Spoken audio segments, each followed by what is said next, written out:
सो hi everyone, मैं हूं शिवम द्विवेदी और आप देख रहे हैं अपना पसंदीदा चैनल ज्ञानोदय के गुरुजी। मेरे प्यारे बच्चों, एक लंबे इंतजार के बाद फाइनली हमारी ये सामाजिक विज्ञान की क्लास शुरू हो चुकी है और आज के इस क्लास में हम लोग यहाँ पे ये समझने वाले हैं कि आप अपने पेपर में सामाजिक विज्ञान की कॉपी को कैसे लिखोगे। क्योंकि याद रखिएगा, अगर आपकी कॉपी बेहतर लिखी होगी ना तो आपके बेहतर नंबर आएंगे। साल भर आपने कैसे पढ़ा ये मायने नहीं रखेगा जब आपकी कॉपी बेहतर लिखी जाएगी। बहुत सिंपल सी बात बोलता हूं बच्चों, एक बार सोच के देखो, आपने साल भर कुछ नहीं पढ़ा लेकिन 4 शॉर्ट आंसर, 4 लॉन्ग आंसर और उसके बाद 2 मानचित्र और 20 बहुविकल्पी, बस इतना अगर आपने अपनी कॉपी पे बेहतर प्रेजेंट कर दिया ना, समझ लो आपके पूरे 70 में 70 नंबर हो गए। यानी सिर्फ आप ये सोच के देखो कि आपको 4 शॉर्ट आंसर बताए जाएं और सेम टू सेम वही 4 शॉर्ट आंसर पेपर में आ जाए और 4 लॉन्ग बताए जाएं और 4 सेम टू सेम वही लॉन्ग पेपर में आ जाए, तो कितना अच्छा होगा। क्या आप ये चाहते हैं कि आपके सारे क्वेश्चन बोर्ड पेपर में बहुत बेहतर हो? क्योंकि हम जानते हैं इस बात को कि हमें क्या आ रहा है क्या नहीं आ रहा है, इससे ज्यादा इंपॉर्टेंट है कि हमारी कॉपी बेहतर होनी चाहिए।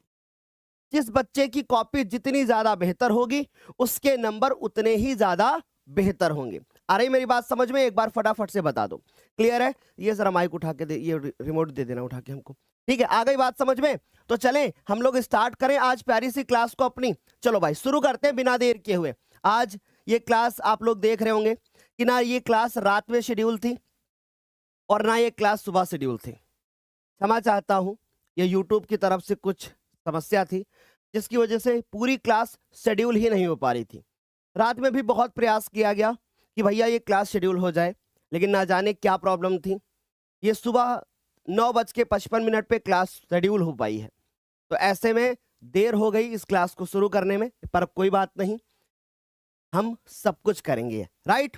तो राधे राधे सभी को, good morning all of you. चलो भाई स्टार्ट करते हैं बिना देर किए हुए, शुरू किया जाए कार्यक्रम। चलिए शुरू करते हैं। तो सबसे पहली चीज मेरे प्यारे बच्चों, हम लोग एक सीरीज चला रहे हैं जिसका नाम है क्या? मिशन 95, जिसमें आज 4 फरवरी है और 4 फरवरी को आज हम आपको कॉपी लिखना बताएंगे। और आज ही शाम को मेरे प्यारे बच्चों ध्यान से सुन लीजिएगा, आज ही शाम को सामाजिक विज्ञान का महा मैराथन होने वाला है, जो कि कब होगा? जो कि होगा शाम को 4 बजे। तो शाम को 4 बजे सारे बच्चे तैयार रहिएगा, हम लोग शाम को 4 बजे करने वाले हैं सामाजिक विज्ञान का महा मैराथन।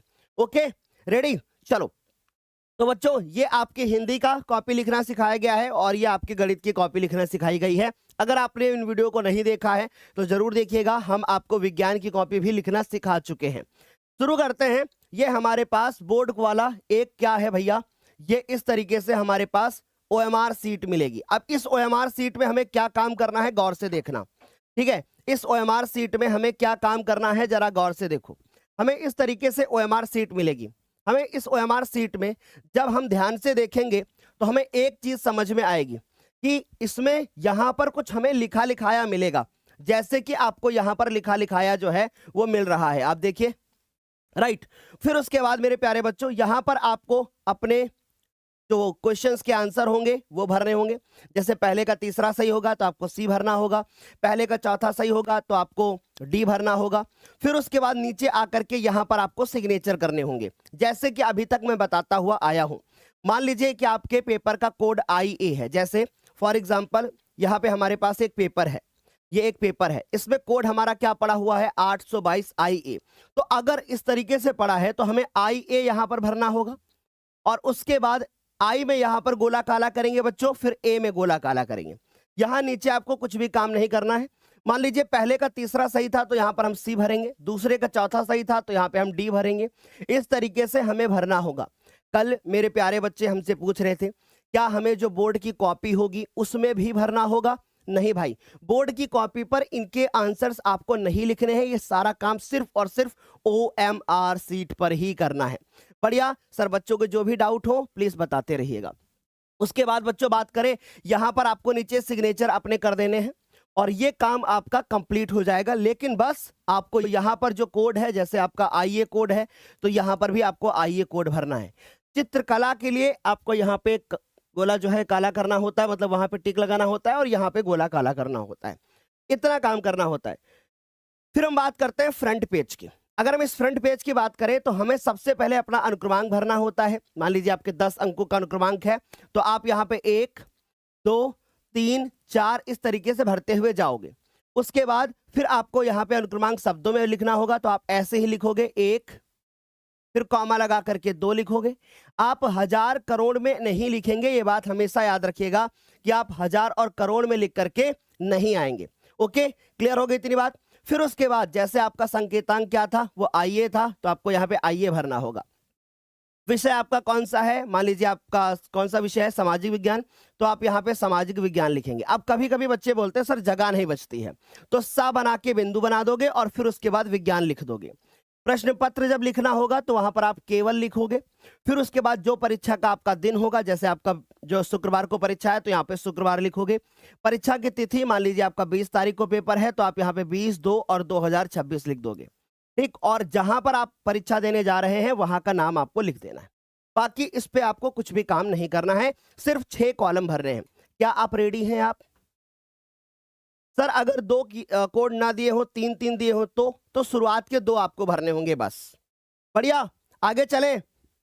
चलो भाई, तो यहां तक सारे बच्चों को क्लियर हो गया। अब हम सीधे सीधे बात करते हैं किसके बारे में, क्वेश्चंस के बारे में बात करते हैं। लेकिन उससे पहले हम आपको थोड़ा सा पेपर के पैटर्न के बारे में बता देते हैं, तो हमारी बात को थोड़ा सा जो है वो गौर से समझना। पेपर का पैटर्न जानना आपके लिए बहुत ज्यादा क्या है, जरूरी है। तो पहले हम पेपर के पैटर्न को देख लेते हैं। ठीक है, पेपर के हम पैटर्न को देख लेते हैं। बस हमारी बात ध्यान से एक बार सुनने का प्रयास करिएगा। थोड़ा सा हम पेपर के पैटर्न को समझ लेते हैं, फिर उसके बाद हम आगे बढ़ते हैं। चलो, तो जो हमारा एग्जाम होगा उसमें जो हमारा पेपर होगा, उस पेपर का जो पैटर्न होगा वो हमारा पेपर पैटर्न कैसा होगा बच्चों। सबसे पहले हमको 20 एमसीक्यू मिलेंगे, यानी कि 20 हमें बहुविकल्पी प्रश्न मिलेंगे जिनका आंसर आपको कॉपी पर नहीं करना है। मेरी बात बहुत ध्यान से सुन लो, जिनका आंसर आपको कॉपी पर नहीं करना है। समझ में आ रही बात? तो 20 आपको बहुविकल्पीय प्रश्न मिलेंगे और जिनका आंसर सिर्फ और सिर्फ आपको ओएमआर सीट पर ही करना है और कहीं पर नहीं करना है। फिर उसके बाद 21वां प्रश्न मिलेगा आपको जिसके अंदर अथवा होगा। ठीक, 22वां प्रश्न मिलेगा जिसके अंदर अथवा होगा। 23वां प्रश्न मिलेगा जिसके अंदर अथवा होगा। 24वां प्रश्न मिलेगा जिसके अंदर अथवा होगा। और इनको ध्यान से सुन लो, ये 4-4 नंबर के प्रश्न होंगे, तो आपको यहां पर 16 अंक मिलेंगे। ये बात बहुत अच्छे से तैयार कर लो। और यहां पर हाँ,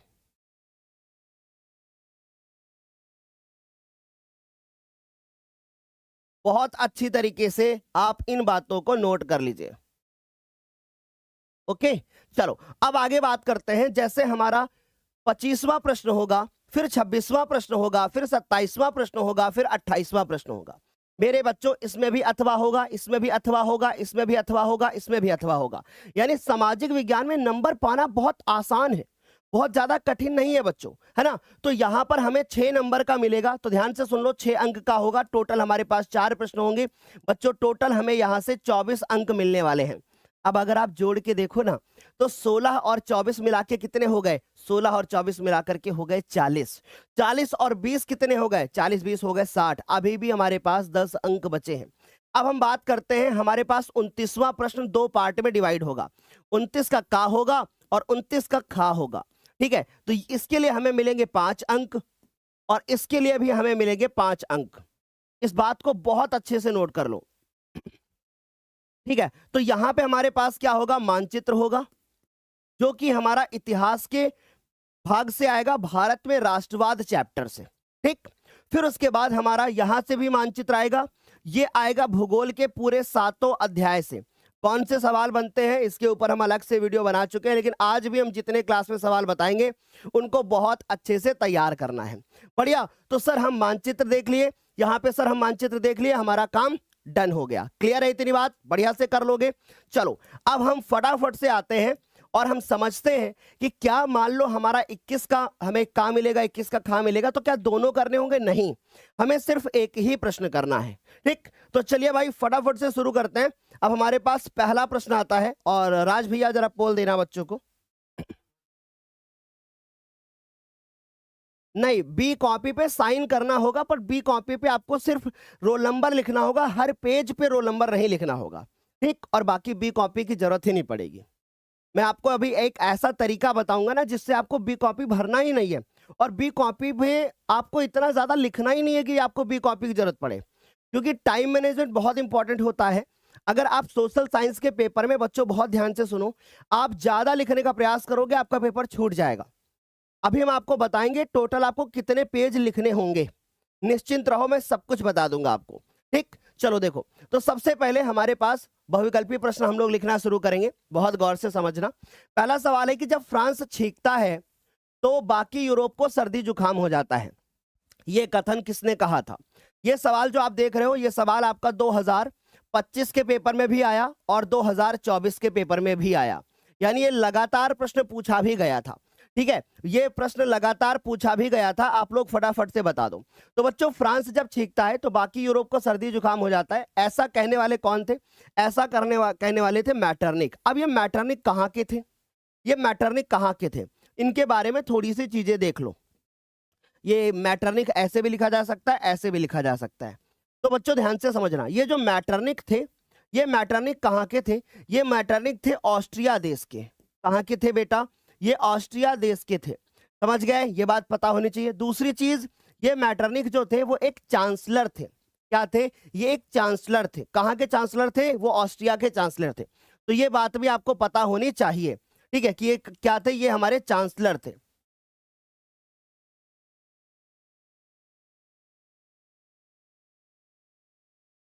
ये क्या हो गया?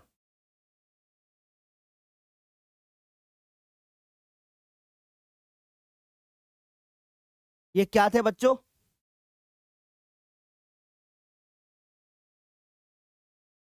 चलो कोई बात नहीं, देखते हैं आज ये क्या हो रहा है। कल से सारी चीजें हमारे साथ ही क्यों हो रही हैं? तो ये ऑस्ट्रिया के क्या थे? चांसलर थे। हम्म, हैक हो गया? चलो कोई नहीं। तो इसका आंसर क्या हो जाएगा कि जब फ्रांस छींकता है तो बाकी यूरोप को सर्दी जुकाम हो जाता है, ऐसा कहने वाले कौन थे? ऐसा कहने वाले थे मैटरनिक। और मैटरनिक कहाँ के? ऑस्ट्रिया के थे। और ऑस्ट्रिया में हमारे पास एक अलग से शहर पड़ता है जिसका नाम होता है वियना, ठीक है। तो ये वियना से ही हमें याद आया कि ये वियना संधि हुई थी एक बार, जिसको जिसको इसलिए किया गया था कि भैया हमें नेपोलियन को हराना है, समझ गए? और उसके अध्यक्ष भी मैटरनिक ही थे। क्लियर? सारे बच्चों को समझ में आया? तो हमारा करेक्ट आंसर हो जाएगा ऑप्शन नंबर ए, करेक्ट हो जाएगा। ओके, चलो अगला सवाल है कि जर्मनी के एकीकरण में महत्वपूर्ण भूमिका निभाने वाले कौन थे?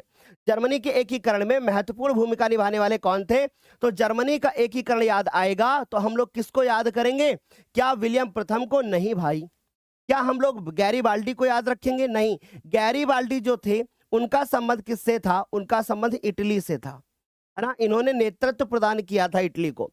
फिर उसके बाद बात करते हैं कावुर की। ये कौन थे? इनका से भी संबंध इटली से था और ये एक प्रकार के क्रांतिकारी थे।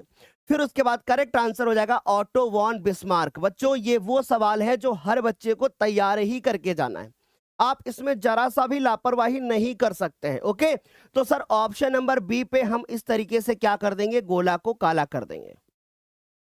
ओके, अब चलो एक बात बताता हूं और मेरी बात को थोड़ा गौर से समझना। बहुत सारे ऐसे बच्चे होते हैं जो क्वेश्चंस को करते जाते हैं और उसके बाद फिर क्या करते हैं? कहते हैं कि तुरंत तुरंत गोला काला कर लो। नहीं, मेरी बात बहुत गौर से समझना। आपको बोर्ड का पेपर मिलेगा, आपको उसके साथ एक ओएमआर सीट मिलेगी और उसके साथ आपको एक कॉपी मिलेगी। समझ गए ना बच्चों? अब जो आपको कॉपी मिलेगी उसको आप पहले भर लेंगे और यानी कि फ्रंट पेज, और भर के किनारे रख देंगे सबसे नीचे, ठीक है। मतलब सारी चीजों के नीचे रख लोगे, जैसे पेपर हो गया, ओएमआर हो गया। फिर उसके बाद कॉपी के ऊपर ओएमआर रख लेना और उसके ऊपर फिर पेपर रख लेना। मेरी बात बहुत गौर से समझो। अब इसके बाद पेपर लेके बैठना और हाथ में पेंसिल लेके बैठना। प्लीज थोड़ा ध्यान दो। पेपर लेके बैठना और हाथ में पेंसिल लेके बैठना। जैसे पहले का मान लो आपका पहला आंसर सही है तो पेंसिल लेके उसके पहले पे छोटा बिंदु लगा दोगे। फिर दूसरे का अगर दूसरा सही है तो दूसरे पे बिंदु लगा दोगे। तीसरे का तीसरा सही है तो तीसरे पे बिंदु लगा दोगे। चौथे का चौथा सही है तो चौथे पे बिंदु लगा दोगे। ऐसा करते हुए आप 20 आंसर पहले ही निकाल लोगे, और इतना करने में सिर्फ और सिर्फ आपको 15 मिनट का समय लगेगा। आपके 20 ऑप्शन सही हो जाएंगे। बोलो क्योंकि उसमें मैथमेटिक्स तो है नहीं, क्यों आदित्य, हो जाएगा ना 15 मिनट में। तो 15 मिनट में क्या हो जाएगा, कंप्लीट हो जाएगा। और जैसे ही 15 मिनट में हमारा कंप्लीट हो गया, फिर हम क्या करेंगे, फिर उसके बाद अब हम इसको रखेंगे सामने, और रखेंगे हम इस इधर OMR, और OMR पे हम इस तरीके से गोला काला करते जाएंगे। लेकिन एक बात बहुत ध्यान से सुनो, जब आपके 20 आंसर निकल आए, उसके बाद आपको मिला लेना है एक बार, मुझे कहीं पर मेरे से गलती तो नहीं हुई, यानी बहुत ओवर कॉन्फिडेंट नहीं रहना है, आपको बस मिलाना है एक एक पॉइंट कि हाँ भाई इसका ये होगा, इसका ये होगा, इसका ये होगा। राइट, बोलो क्लियर हो गया सारे बच्चों को? सर सारे, किसी बच्चे को कोई दिक्कत तो नहीं है ना? बढ़िया, चलो ध्यान से सुनो। अब हम आगे चलते हैं। हमसे कह रहा है कि ब्रिटेन में कॉर्न लॉ समाप्त करने के क्या मुख्य कारण थे। बच्चों आज हमने वो सवाल रखे हैं जो सवाल हो सकता है आपको लगता हो कि अरे भाई ये मुझे आते हैं, लेकिन बेटा यही सवाल बोर्ड के पेपर में भी आते हैं, यानी आपको कुछ नया नहीं करना है, यही सवाल आपको बोर्ड के पेपर में भी देखने को मिलेंगे।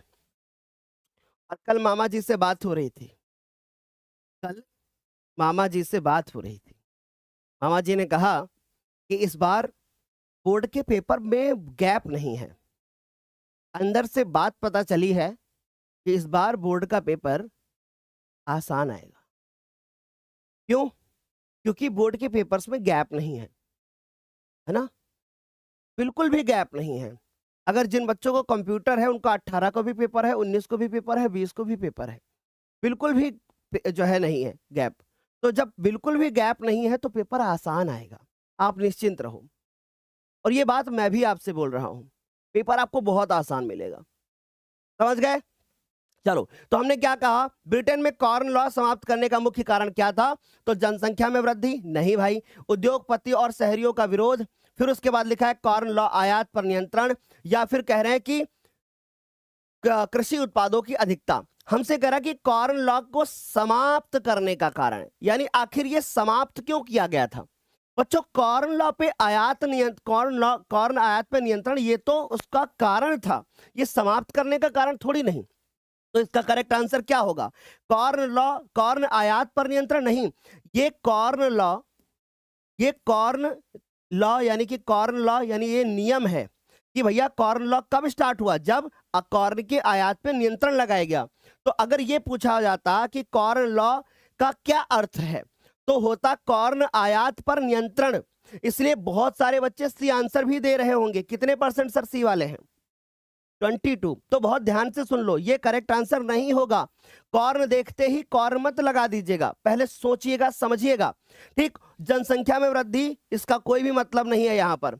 कृषि उत्पादों की अधिकता नहीं, इसका करेक्ट आंसर होगा उद्योगपतियों और शहरियों का विरोध। देखो कितना कंफ्यूज किया इस सवाल में, क्योंकि पहले आपको क्या लग रहा था, अरे कितना आसान है ना, यही तो लग रहा था कि भैया कॉर्न लॉ कॉर्न से संबंध रखता है, बिल्कुल रखता है।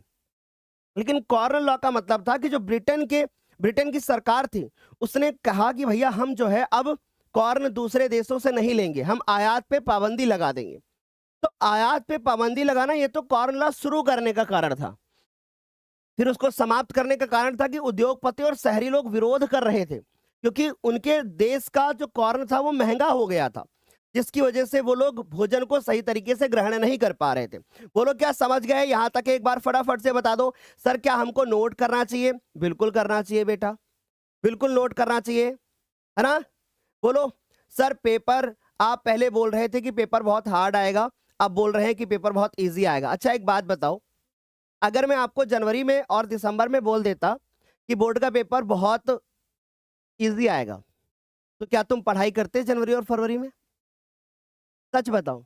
तो एक टीचर क्या करेगा? एक टीचर पहले बच्चों से पढ़ाई करवाना चाहेगा ना। और अगर मैंने आपसे कहा कि बोर्ड का पेपर हार्ड आएगा, तो मैंने गलत नहीं कहा, समझिए बात को। क्यों? क्योंकि हमें ऐसा फील हुआ कि अगर मैं आपसे ये बात बोलूंगा तो आप मेहनत करोगे, पढ़ाई करोगे। ये बात मैंने बोली थी, बोला था कि नहीं बोला था? तो आप घबराओ मत, पेपर एवरेज ही आपको मिलेगा, जो कि आपको इजी लगेगा, क्योंकि अब आपने बहुत कुछ पढ़ लिया है। समझ गए ना? क्लियर हुआ? चलो तो टीचर का ये काम ही होता है बेटा, टीचर का ये काम ही होता है कि बच्चों को पहले थोड़ा सा प्रेशर में लाना, क्योंकि जब तक बेटा प्रेशर नहीं होता ना तब तक बच्चा पढ़ता नहीं है। तो आपको बस पढ़ाने के लिए मैंने ऐसा बोला, तो क्या मैंने गलत बोला? बताओ क्या मैंने गलत बोला? चलो देखो, कह रहे हैं अंतरराष्ट्रीय मुद्रा कोष की स्थापना कब हुई? अंतरराष्ट्रीय मुद्रा कोष है ना, जिसको हम लोग बोलते हैं इंटरनेशनल मॉनेटरी फंड यानी IMF, इसकी स्थापना कब हुई? सवाल आएगा यही, ये समझ लो तुम्हें 2025 का सवाल है, कराया जा रहा है। देखो कब हुआ? क्या 1940 में? नहीं। क्या 1943 में? नहीं। क्या करेक्ट आंसर होगा? करेक्ट आंसर होगा 1944 में। कहां पर हुई? तो कहां पर हुई ये भी याद रखोगे, कहां पर हुई? अमेरिका में हुई। समझ गए? कहां पर? अमेरिका में हुई। और फिर आप ये भी याद रखोगे कि अमेरिका के कहां पर? न्यू हैम्पशायर में। कहां? न्यू हैम्पशायर नाम का एक शहर होगा, उसी के अंदर। तो न्यू हैम्पशायर में हुई। और वहां पर एक संस्थान है जिसका नाम क्या है? Bretton Woods. जिसका नाम क्या है? जिसका नाम है ब्रेटन वुड्स। तो ये हो गया हमारे पास Bretton Woods. Bretton Woods. I hope ये बात बढ़िया से क्लियर समझ में आ रही होगी। ठीक है, समझ में आएगी ये बात? तो यहां तक सारे बच्चों को क्लियर हुआ? बता दो एक बार। सर साफ नहीं दिख रहा है। अरे भाई ऐसा तो नहीं है, दिख तो साफ रहा है। ऐसा क्यों कह रहे हो कि साफ नहीं दिख रहा है? साफ नहीं दिख रहा है क्या बच्चों? बताओ एक बार। एक्चुअली है क्या ना कि अभी आज डिजिटल बोर्ड में कुछ हो गया है, अभी इसको जब तक एक बार बंद नहीं करेंगे ना तब तक ये सही नहीं होगा। तो इस वजह से मैं कोई दूसरा कलर इसमें ले नहीं पाऊंगा। देखो, अरे वाह हो गया ये, लेकिन ब्रश वगैरह नहीं चल रहा है ना, कलर चेंज कर सकता हूं। चलो कलर चेंज कर दिया। कह रहे गुलामगिरी। अब बच्चों यहां पर देखो जरा ध्यान से, कह रहे गुलामगिरी नामक पुस्तक किस प्रकार की समस्या से संबंधित है? हर साल 2024 के बोर्ड पेपर के हर सेट में आपको गुलामगिरी वाला प्रश्न मिलेगा, 2024 में हर साल। और पूछेगा कि गुलामगिरी के लेखक कौन है। मुझे कोई कमेंट करके बताएगा कि गुलामगिरी के लेखक कौन है? अगर बता दिया तो मैं जान जाऊंगा मेहनत कर रहे हो। गुलामगिरी के लेखक कौन है? गुलामगिरी के लेखक कौन है? बताइए, बताइए आदित्य, क्या होगा गुलामगिरी के लेखक? गुलामगिरी के लेखक कौन है? जल्दी से बताओ, गुलामगिरी के लेखक कौन है? और ये भारतीय है, ये अभी आपको पता होना चाहिए। बताइए कौन है लेखक? बहुत अच्छा, एक तरफ से हमारे बच्चे कमेंट भी करने लगे हैं। गुलामगिरी के लेखक कौन है? इसका आंसर होगा ज्योतिबा फुले। क्या होगा? इसका आंसर होगा ज्योतिबा फुले। बहुत अच्छी बात है, बहुत मेहनत कर रहे हो आप लोग। तो करेक्ट आंसर हो जाएगा ज्योतिबा फुले। अब हमसे पूछा गया है कि गुलामगिरी नामक पुस्तक किस समस्या से संबंधित है? नाम में ही पता चल रहा है गुलाम। तो क्या ये सांप्रदायिकता, लड़ाई झगड़े से नहीं? क्या बाल विवाह से? बिल्कुल भी नहीं। क्या छुआछूत यानी? नहीं भैया। करेक्ट आंसर क्या हो जाएगा? जाति व्यवस्था। ठीक है, तो भैया गुलामी कहां देखने को मिलती है? जाति व्यवस्था में देखने को मिलती है। तो करेक्ट आंसर होगा गुलामगिरी पुस्तक किस प्रकार से समस्या से संबंधित है? तो करेक्ट आंसर होगा जाति व्यवस्था। इसके लेखक कौन है? इसके लेखक हैं बच्चों कौन? इसके लेखक है ज्योतिबा फुले। क्या समझ गए? क्या यहां तक सारे बच्चों को क्लियर? सर आप SST से माइंड मैप में सारे उसके वीडियो बना दो। बेटा ऑलरेडी मैं तो डिटेल में पढ़ा चुका हूं, और आज शाम को SST बहुत डिटेल में शाम को 4 बजे आप लोग पढ़ने वाले हैं। बहुत बेहतर तरीके से, बहुत मजा आएगा। रफ कॉपी लेके बैठना। ठीक, चलो देखो अगला सवाल है हमारे पास कि बेल्जियम की, ये हमारा सिविक्स का क्वेश्चन है कि बेल्जियम की सामुदायिक सरकार में किसके बीच में सत्ता की साझेदारी होती है? तो बच्चों अगर हम बात करें तो बेल्जियम जो हमारा देश है, जो कि एक यूरोप महाद्वीप का एक छोटा सा देश है ना, बहुत अच्छे से जानते हो। इस बेल्जियम देश में क्या है? इस बेल्जियम में देश में 4 प्रकार की सरकारें बनाई गई, 1, 2, फिर उसके बाद 3 और 4। जैसे यहां लिख रहा हूं काम ही नहीं कर रहा है। 1, 2, 4 प्रकार की, 1 प्रकार की, 2 प्रकार की, 3 प्रकार की और 4 प्रकार की सरकारें बनाई गई। समझ गए? 4 प्रकार की। पहली सरकार बेल्जियम के अंदर केंद्रीय सरकार, दूसरी क्षेत्रीय या राज्य सरकार हो गई, तीसरी हमारे पास सामुदायिक सरकार, और चौथी हमारी ब्रुसेल्स की अलग से सरकार। 4 सरकारें हमारी बेल्जियम में बनाई गई थी, जिसमें से एक सरकार थी जिसका नाम था सामुदायिक सरकार। समुदाय से क्या समझ में आता है? समुदाय से समझ में आता है कि कोई भी एक छोटा सा समूह, राइट? तो बच्चों देखो जरा ध्यान से, समुदाय जहां पे लोग रहते हो, अलग अलग भाषा वाले लोग हैं। तो बेल्जियम के अंदर हम लोग बहुत अच्छे जानते हैं कि वहां डच भाषा बोलने वाले थे लोग, वहां पे फ्रेंच भाषा लोग बोलने वाले लोग थे, है ना, समुदाय में। वहां पे हमारे जर्मन भाषा बोलने वाले लोग थे, है ना। तो अब हम ये बात अगर समझ गए तो हम समझ गए कि भैया केंद्र और राज्य सरकार ना भैया, क्या शासन नहीं, क्या राज्य नहीं, बल्कि विभिन्न सामाजिक समूहों के बीच सत्ता की साझेदारी थी। तो करेक्ट आंसर क्या हो जाएगा? Option number A. बोलिए क्या समझ गए? इतनी बात क्लियर हो गई बच्चों को? यहां तक सारे बच्चों को सर समझ में आ गया? बहुत अच्छी बात है, बढ़िया। चलो आ गई बात समझ में। चलिए भाई, यहां तक सारे बच्चों को समझ में आ गया। सर आदित्य कौन है? जैसे आप क्लास 10th में हैं वैसे आदित्य भी क्लास 10th में है। तो देखो जरा ध्यान से क्या बोला गया है। बोला गया है कि भैया महिला आरक्षण अधिनियम 2023 में 33% आरक्षण महिलाओं को निम्नलिखित किस संस्था के द्वारा दिया गया? यह सवाल कभी भी बोर्ड के एग्जाम में नहीं पूछा जाता था, लेकिन यह सवाल जो हमारा था वो 2025 के हर सेट में आया। हर सेट में आया क्या कि 2023 में 33% आरक्षण महिलाओं को कहां पर मिला? तो याद रखिएगा ये सवाल 2025 में पूछे गए हैं। और एक छोटा सा क्या है अधिनियम आया था जिसका नाम था नारी शक्ति वंदन अधिनियम। बच्चों नोट कर लो इस बात को, नारी शक्ति वंदन अधिनियम, नारी शक्ति वंदन अधिनियम। प्लीज इसको नोट करना कहीं पर, नारी शक्ति वंदन अधिनियम। और नारी शक्ति वंदन अधिनियम में जो महिलाएं थी उनको 33% आरक्षण मिल गया। कहां पर आरक्षण मिल गया? लोकसभा में, विधानसभा में, दिल्ली विधानसभा में, और या फिर उपरोक्त सभी। तो करेक्ट आंसर होगा कि महिलाओं को हर जगह पर क्या मिल गया? आरक्षण मिल गया। तो क्या यहां तक सारे बच्चों को क्लियर हुआ? एक बार फटाफट से बता दो। सर खंड खा में क्वेश्चन नंबर 1 से डालेंगे कि 21 से डालेंगे? 21 से डालोगे, ठीक है, 21 से। तो जो बोर्ड का पेपर होता है उसमें 21 से ही पढ़ा होता है। अब बाकी वो अलग चीज है कि कभी कभी 1 से भी डाल देते हैं, तो जो उसमें पढ़ा हुआ वही डाल दीजिएगा। अभी तो 21 से ही डाल रखा मैंने, और 21 से ही पढ़ा होता है बहुत सारे पेपर में, ठीक। तो हमारा करेक्ट आंसर हो जाएगा हमारे पास डी। आगे चलते हैं, अगला सवाल है हमारे पास कि सांप्रदायिकता की समस्या कब उत्पन्न होती है? अच्छा, सांप्रदायिकता का मतलब क्या होता है? सांप्रदायिकता का मतलब होता है कि भैया लड़ाई झगड़ा दंगा। अब ये क्यों होगा? क्यों होगा? जब कोई भी एक बहुसंख्यक समूह अपने आप को उच्च समझने लगता है तो सांप्रदायिकता हो जाती है। जैसे मान लीजिए आपके 4 दोस्त हैं, ठीक है। अब इस 4 दोस्त हैं, इन चारों दोस्त में एक ऐसा दोस्त है जो अपने आप को बड़ा एडवांस समझता है, उसको लगता है मेरे से बड़ा कोई है ही नहीं, तो बाकी तीनों को तुच्छ समझता है।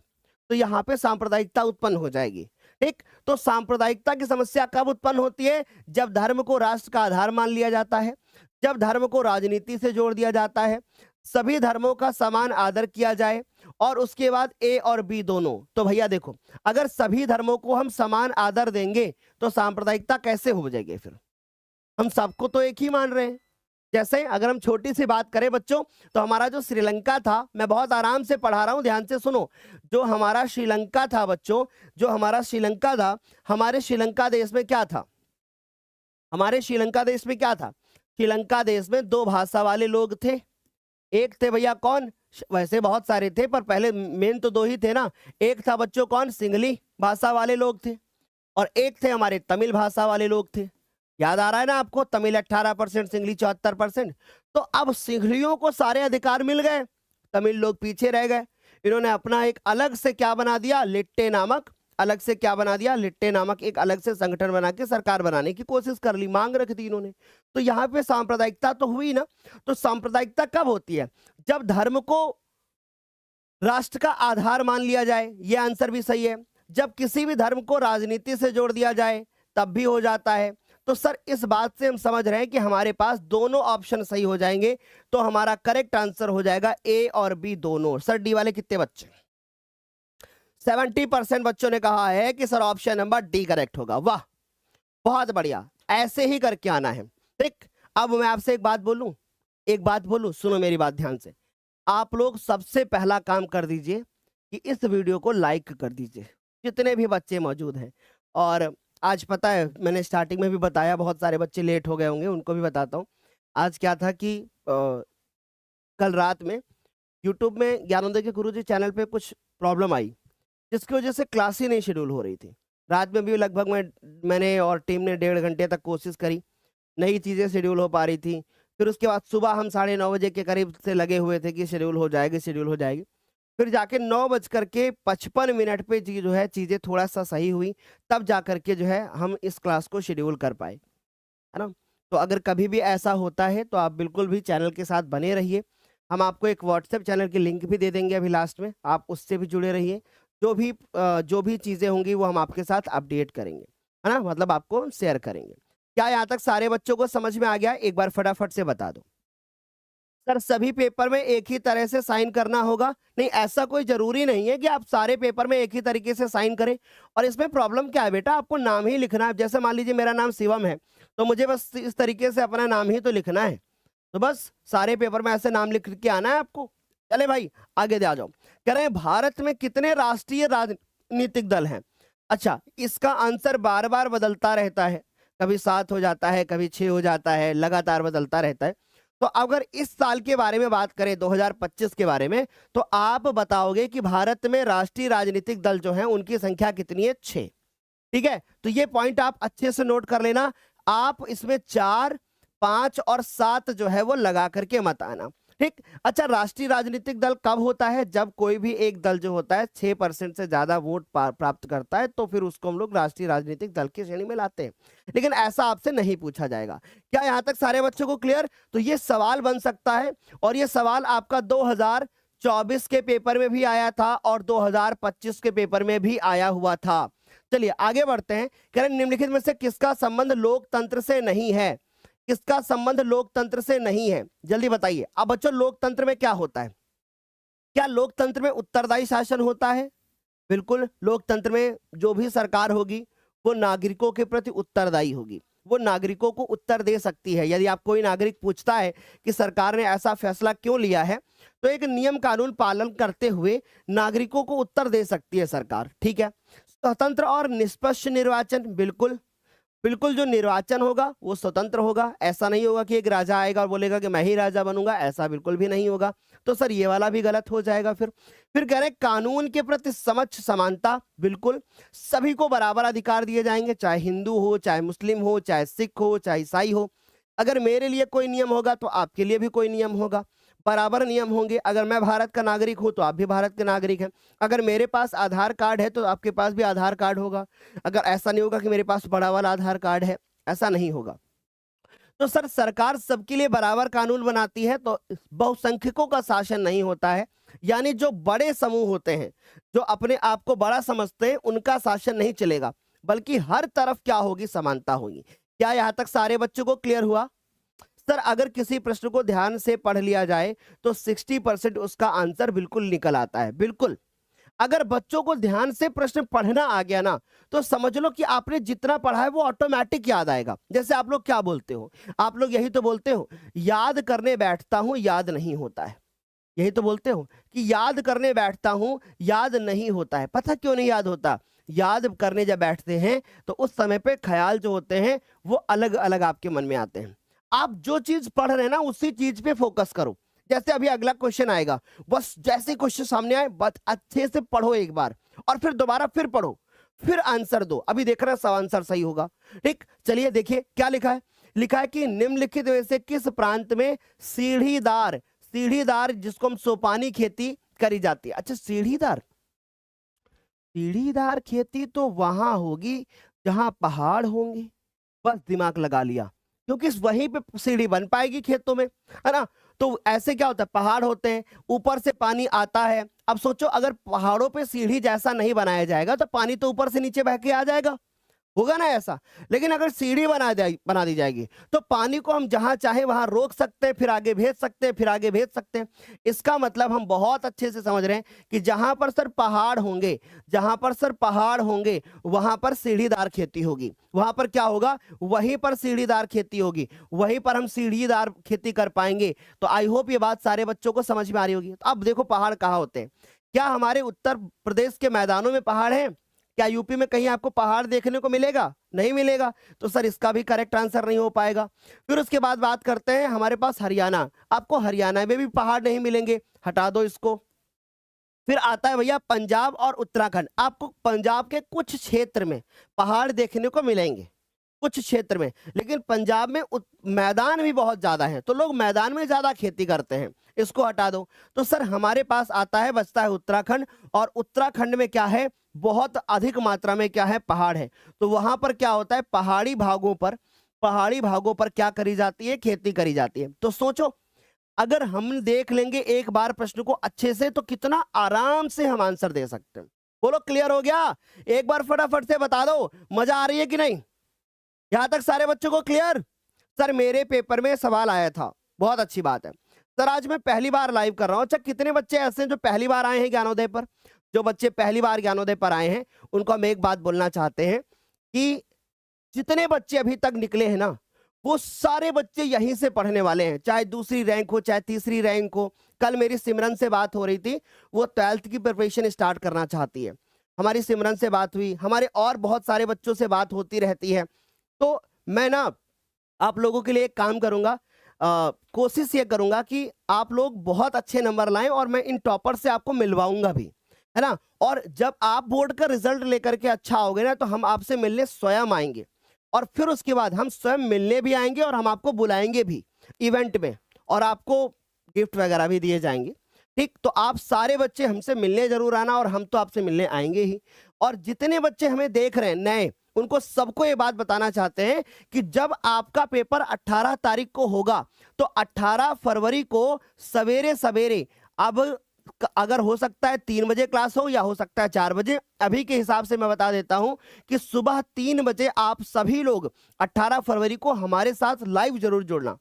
आपको पूरा समझ लो, बोर्ड का जो पेपर होगा उसमें से आने वाले अधिकतम क्वेश्चन आपको 18 फरवरी की सुबह 3 बजे आपको देखने को मिलेंगे। आप बिल्कुल रेडी रहिएगा। ठीक, चलें, यहां तक सारे बच्चों को क्लियर हुआ? आगे चलते हैं। अब कह रहे हैं कि भारतीय वन्य जीवन रक्षण अधिनियम किस वर्ष लागू किया गया था? अब ये सवाल बनता है। अब देखो यहां पे आता है 70, फिर है 74, फिर है 72, और फिर है हमारे पास 76। तो बच्चों देखो, भारतीय वन्य जीवन यानी वन में रहने वाले जीवों के संरक्षण से संबंधित था।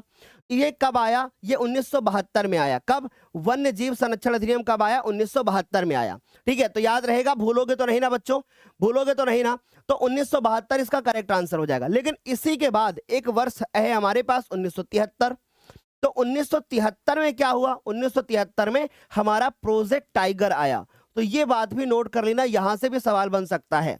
प्रोजेक्ट टाइगर, जिसको हम लोग क्या बोलते हैं? जिसको हम लोग बोलते हैं बाघ परियोजना। क्या बोलते हैं? बाघ परियोजना।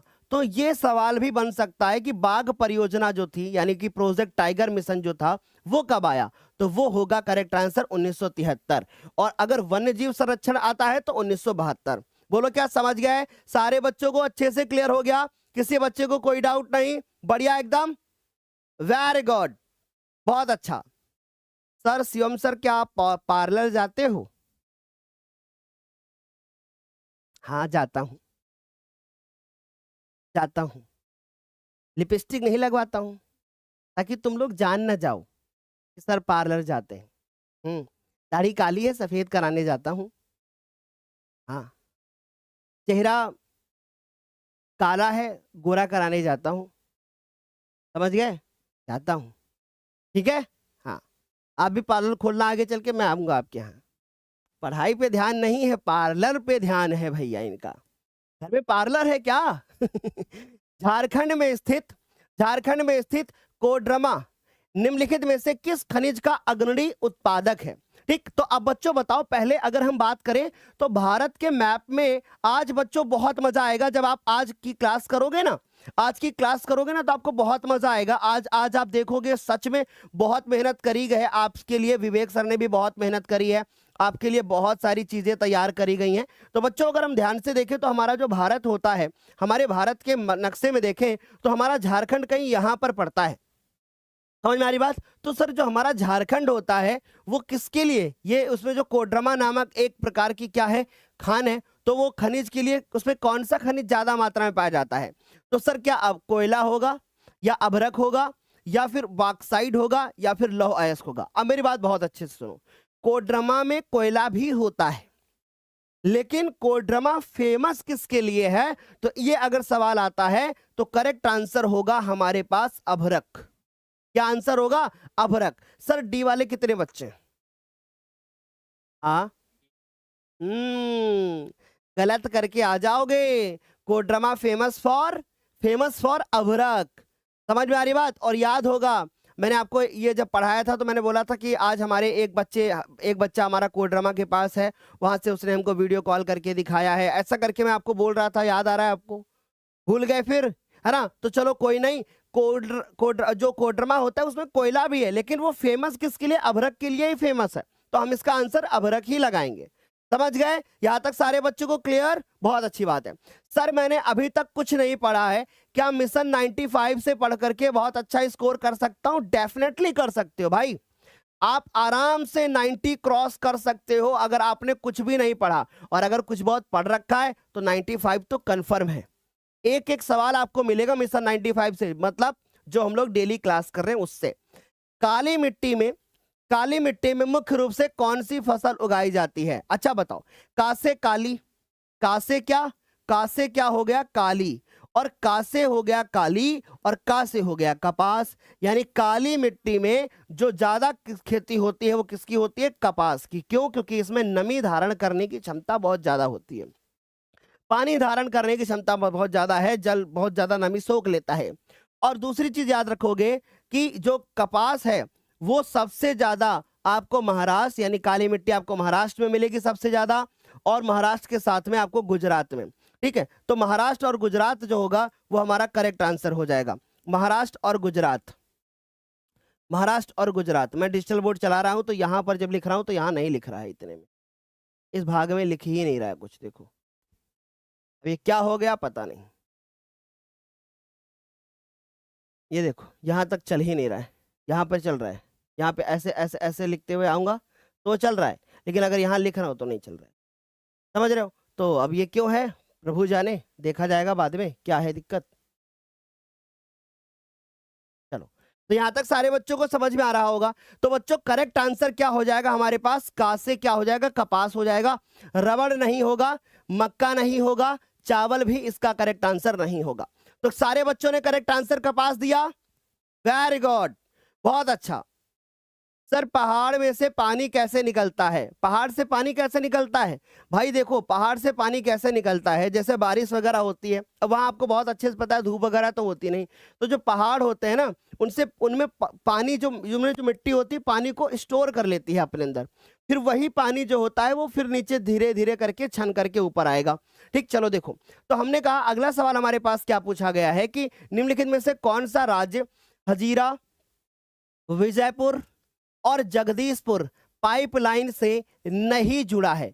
ऐसा भी तो आ सकता है कि जुड़ा है, ऐसा भी आ सकता है कि कौन सा राज्य इससे जुड़ा है। तो ऐसे में मैं आपको एक सवाल बताता हूं जो कि आपकी स्क्रीन पे दिख रहा है। यह सवाल तुम्हें 2026 में देखने को मिलेगा। ये मैं अपने एक्सपीरियंस के आधार पे कह रहा हूं कि इस बार बोर्ड का जो पेपर होगा उस बोर्ड के पेपर में आप देखोगे ये सवाल आपको लगभग हर सेट में घुमा फिरा करके मिलेगा। अब आप सोचोगे कि सर ये कैसे आप कह सकते हो? चलो मैं थोड़ा अपना एक्सपीरियंस बताता हूं। बच्चों, जब बोर्ड का पेपर बनता है तो जो पेपर का विशेषज्ञ होता है वो विशेषज्ञ कुछ टॉपिक चुनता है। बहुत ध्यान से सुनिएगा, कुछ टॉपिक चुनता है। लगभग पूरी किताब से वो लगभग 40 टॉपिक चुनता है, 40 के आसपास। और वो 40 टॉपिक उन व्यक्तियों को दिए जाते हैं जिन व्यक्तियों को पेपर बनाना होता है। प्लीज मेरी बात बहुत गौर से समझो कैसे पेपर बनता है, ताकि आप इसके माइंड सेट को समझोगे ना तो आप आंसर बहुत अच्छे से कर पाओगे, आपको पता होगा, आप अपने पढ़ने में सुधार करोगे। प्लीज गौर से सुनो, बहुत गौर से सुनो, ये फैक्ट बता रहा हूं, ये किसी को नहीं पता है। बहुत ध्यान से सुनो, जो बोर्ड का पेपर बनाने वाला जो एक व्यक्ति विशेषज्ञ होता है वो 40 टॉपिक चुनता है, कम से कम 40, 50 भी हो सकता है। और उन 40-50 टॉपिकों को उन लोगों को बांटा जाता है जिन लोगों को पेपर बनाना होता है। और 7 सेट आपके सामने बना करके रखे जाते हैं, लेकिन सिर्फ 7 ही सेट नहीं बनते, वो सेट बनते हैं कम से कम 15 से 20।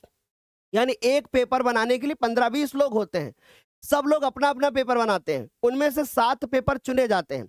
अब वो जो टॉपिक दिए जाते हैं ना, वो टॉपिक इस प्रकार से लोग, जैसे किसी को दे दिया गया कि भैया पाइपलाइन पे एक सवाल बनाना है, टॉपिक दे दिया गया पाइपलाइन। अब पाइपलाइन से संबंधित जितने भी सवाल होंगे, कोई दूसरा बनाएगा, कोई दूसरा बनाएगा, कोई दूसरा बनाएगा, कोई दूसरा बनाएगा, लेकिन आपको हर सेट में पाइपलाइन से सवाल मिलेगा। अगर दे दिया फ्रांस की क्रांति से पहला सवाल होगा तो पहला टॉपिक फ्रांस की क्रांति से ही होगा। आप सातों सेट उठा के देख लो। ये होता है पेपर मेकर का एक बहुत माइंड सेट कि भैया अगर मुझे पाइपलाइन पे सवाल देना तो हर सेट पे पाइपलाइन पे सवाल मिलेगा। अगर हमको देना है कि भैया अब मुझे यहाँ पे देना है कि भैया झारखंड से किसी भी एक खदान से क्वेश्चन देना है तो वहां से दे दिया उन्होंने उठा करके। या मान लो दे दिया कि भैया हमें जल संरक्षण से देना है तो हर एक सेट में जल संरक्षण से सवाल होगा। अब जो जैसा सवाल बना पाए। क्या तुम्हें समझ में आया? क्लियर हुआ? सर उत्तराखंड में कौन सी मिट्टी पाई जाती है? पहाड़ी मिट्टी। ठीक, अब इधर देखो जरा ध्यान से। अब मान लो ये सवाल जब 2025 में पेपर आया होगा, पाइपलाइन टॉपिक दे दिया गया होगा, इसीलिए 7 सेटों में कम से कम 4 ऐसे सेट थे जिसमें सेम टू सेम यही सवाल था। बस किसी में नहीं था, किसी में इनके ऑप्शन इधर उधर थे, या किसी में ये सब आगे पीछे था। अब बहुत अच्छे से कॉन्सेप्ट समझो।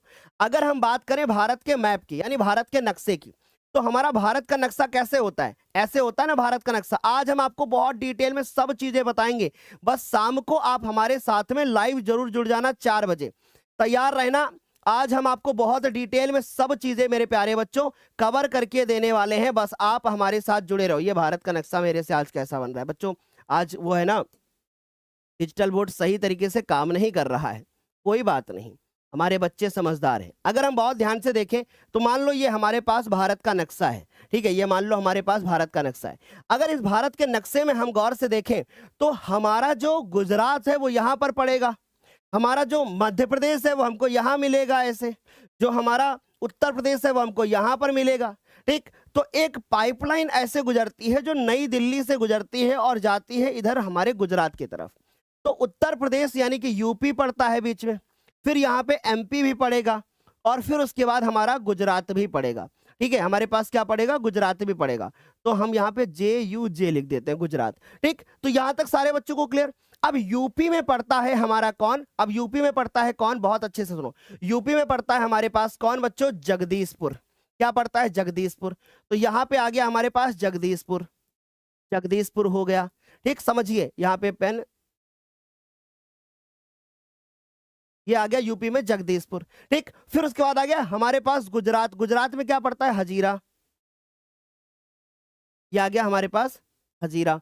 और एमपी में क्या पड़ता है? एमपी में पड़ता है बच्चों विजयपुर। एमपी में क्या पड़ता है? एमपी में पड़ता है विजयपुर। ठीक, तो आई होप ये बात समझ में आ रही होगी। एमपी में क्या पड़ता है? एमपी में पड़ता है हमारे पास विजयपुर।